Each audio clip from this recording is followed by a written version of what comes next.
আল্লাহর কসম করে বললে ভুল হবে না, এই দুনিয়ার মুসিবত, দুনিয়ার বিপদ, এটা কোনো মুসিবত নয়, এটা কোনো বিপদও নয়। চোখ দুটা যখন বন্ধ হয়ে যাবে, দুনিয়ার মুসিবত আর মুসিবত থাকবে না। আসল মুসিবত তো কিয়ামতের দিন। ওই মুসিবতের দিন দুনিয়ার কেউ আমার আপনার পাশে থাকবে না। কি হবে ওই দিনের অবস্থা? আল্লাহ তাআলা কোরআনুল কারীমের মধ্যে একটা চিত্র তুলে ধরে বলেন, ইয়াউমা ইয়াফিরুল মারউ মিন আখিহি ওয়া উম্মিহি ওয়া আবিহি ওয়া সাহিবাতিহি ওয়া বানিহি লিকুল্লি ইমরিইন মিনহুম ইয়াউমাইযিন শা'নুন ইউগনি। আল্লাহ তাআলা বলেন, কিয়ামতের দিন ভাই ভাইয়ের থেকে পলায়ন করবে। ওয়া উম্মিহি ওয়া আবিহি, পিতামাতার থেকে পলায়ন করবে। ওয়া সাহিবাতিহি ওয়া বানিহি, স্ত্রী সন্তানদের থেকে পলায়ন করবে। অথচ এই দুনিয়ায় একটা মানুষ মা বাবার চেহারা দেখলে অন্তর শীতল হয়ে যায়, সন্তানের বাবা ডাক শুনলে হৃদয়টা শীতল হয়ে যায়, স্ত্রী সন্তানের চেহারা দেখলে চক্ষু দুইটা শীতলতা লাভ করে। কিন্তু কিয়ামতের দিন কেউ কারো সাথে দেখা হোক এটা কামনা করবে না। প্রত্যেকটা মানুষ নিজের চিন্তায় বিভোর থাকবে, সকলেই চিন্তিত থাকবে। আমার আপনার নবীজিও সেই দিন চিন্তিত থাকবে। সবাই চিন্তিত থাকবে নিজের জন্য, আর নবীজি চিন্তিত থাকবেন তার উম্মতের নাজাতের জন্য। সেই দিন মানুষেরা এমনটাও আল্লাহ তাআলার কাছে বলবে, আল্লাহ, সারা দুনিয়ার সব মানুষকে জাহান্নামে দিয়ে হলেও আপনি আমাকে মাফ করে দেন। সেই দিন সকলে নিজের নাজাতের চিন্তা করবে, নিজে বাঁচার চিন্তা করবে। আর ওই দিন নবী কি করবে? একবার নবীজি দৌড়ায় চলে যাবেন হাউজে কাউসারের কাছে। না জানি তার কোনো উম্মত পানি পানে মাহরুম হয়ে যায়। আবার দৌড়ায় চলে যাবেন পুলসিরাতের কাছে। না জানি কোনো উম্মত পুল পাড়ি দিতে ব্যর্থ হয়ে যায়। আবার দৌড়ায় চলে যাবেন জাহান্নামের কাছে। না জানি কোনো উম্মতকে জাহান্নামে দিয়ে দেওয়া হয়। আবার একবার চলে যাবেন মিজানের কাছে। না জানি কোনো উম্মত ওজনে ধরা পড়ে যায়।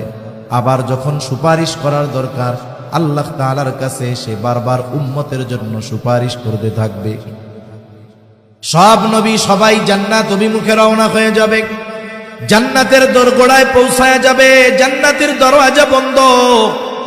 জিজ্ঞাসা করা হবে, কি ব্যাপার, জান্নাতের দরজা খোলো না কেন? জান্নাতের পাহারাদারেরা জবাব দিবে, যিনি আসলে খোলা হবে, তিনি আসেন নাই। কে সে? বলে মুহাম্মাদুর রাসূলুল্লাহ সাল্লাল্লাহু আলাইহি ওয়াসাল্লাম। কোথায় তিনি? হাসরের ময়দানে উম্মতের নাজাতের চিন্তায় চিন্তিত। নবী ততক্ষণ পর্যন্ত জান্নাত অভিমুখে রওনা হবেন না ততক্ষণ না তার ওই উম্মত, যার মধ্যে যারা পরিমাণ ঈমান ছিল, তার ব্যাপারেও যতক্ষণ না আল্লাহ তাআলার পক্ষ থেকে জান্নাতের নিশ্চয়তা নবী পাবেন, ততক্ষণ পর্যন্ত নবী নিজে জান্নাতের উদ্দেশ্যে রওনা হবে না। এখন বলেন, ওই মুসিবতের দিন বাবা চিনবে, মা চিনবে, সন্তান চিনবে, কেউ চিনবে না। কিন্তু নবীজি আমাকে আপনাকে ভুলবে না। তাহলে বোঝা গেল নিঃসন্দেহে নবীজি আমাদেরকে সবচাইতে বেশি ভালোবাসে। এইরকম প্রত্যেকটা নবী তার উম্মতকে ভালোবাসে। উম্মত যদি পাপীও হয়, মুহাব্বতের কারণে এই ভালোবাসা থেকে যায়। ইব্রাহিম আলাইহিস সালাম উম্মতের প্রতি ওই মুহাব্বতের দাবি নিয়ে আল্লাহ তাআলার কাছে বলতেছে, ওয়ামান আসানি ফাইন্নাকা গফুরুর রহিম। ইব্রাহিম আলাইহিস সালাম বলে, আর যে আমার আনুগত্য করে নাই সেও তো আমার উম্মত। ইব্রাহিম আলাইহিস সালাম মূলত এই কথা বলতে চায়, আপনি তো গফুর, আপনি তো রহিম, আপনি তো অতিশয় দয়ালু, পরম দয়ালু, আপনি তো ক্ষমাশীল। আপনি যদি চান আমার এই গুনাহগার বান্দাগুলারেও, উম্মতগুলাকেও মাফ করে দিতে পারেন। সুবহান। মূলত এই দোয়া করতেছে, কারণ একই কথা ব্যক্তি স্থান পরিবর্তনের কারণে বাক্যবিন্যাস, শব্দবিন্যাসের পরিবর্তন ঘটে কি ঘটে না? মনে করেন আমি যদি একজন ছোট মানুষকে এই কথা বলি, মসজিদে নামাজ পড়তেছে, ফ্যান চলতেছে, ছোট মানুষ, যে আমার বয়সে ছোট, আমি বের হয়ে যাচ্ছি, ও ছাড়া মসজিদে আর কেউ নাই, ছোট মানুষ, ওরে আমি বললাম, এই শোনো, বের হওয়ার সময় তুমি ফ্যানটা বন্ধ করে বের হবা। উদ্দেশ্য কি? বের হওয়ার সময় কি বন্ধ করে বের হবে? ফ্যান বন্ধ করে। এখন ওই জায়গায় যদি ছোট না হয়ে আমার চেয়ে বড় হয়, মুরব্বী হয়, তারে যদি আমি বলি যে বের হওয়ার সময় ফ্যান বন্ধ করে বের হবা, একই কথা, ছোটর বেলায় খাটবে, বড়র বেলায় কি এটা খাটবে? এটা বেয়াদবি হয়ে যাবে না? এখন মুরব্বীরে কেমনে বলবো? চাচা যদি হয়, চাচা বের হওয়ার সময় ফ্যানটা বন্ধ করে বের হইলে ভালো হয়। কথা বললাম এই, কিন্তু উদ্দেশ্য কি? যে ফ্যানটা বন্ধ করে দিয়েন।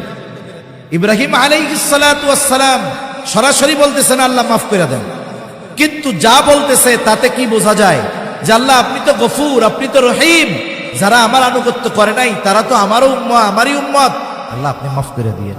সুবহানাল্লাহ। وقال عيسى عليه السلام إن تعذبهم فإنهم عبادك وإن تغفر لهم فإنك أنت العزيز الحكيم।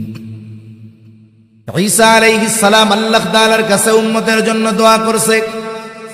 আল্লাহ তাআলা সেই দোয়ার খবর জানায় দেয়।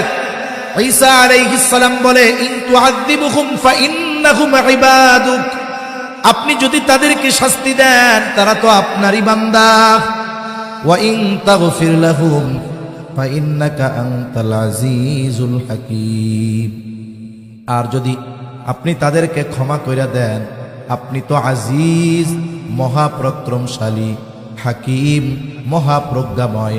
এখানেও কেমন যেন ঈসা আলাইহিস সালাম বলে, আল্লাহ রে, আপনি তো মহাপ্রজ্ঞাময়, আপনি তো মহাপরাক্রমশালী, আপনি চাইলেই তো আপনার এই গুনাহগার বান্দা আমার এই উম্মত গুলাকে আপনি মাফ কইরা দিতে পারে। দুই নবী তার গুনাহগার উম্মতের ব্যাপারে দোয়া করছে কার কাছে? আল্লাহ তাআলার কাছে দোয়া করছে। ছোট বাচ্চারা দেখবেন, ওরে নিয়ে আপনি যাইতেছেন, হাঁটতেছেন রাস্তায়, কিছুই বলতেছে না, হঠাৎ করে দেখবে যে ওর মতো ছোট একটা পোলা ললিপপ খাইতেছে। ছোট বাচ্চা তো, যখন আর একজনকে খাইতে দেখতে পারে কি করবে? আব্বা, ও আব্বু, আব্বা রে, কি আমার একটা ললিপপ কিনে দেন। এখন ওর কিন্তু একটু আগে মনে ছিল না, মনে পড়ছে কেন?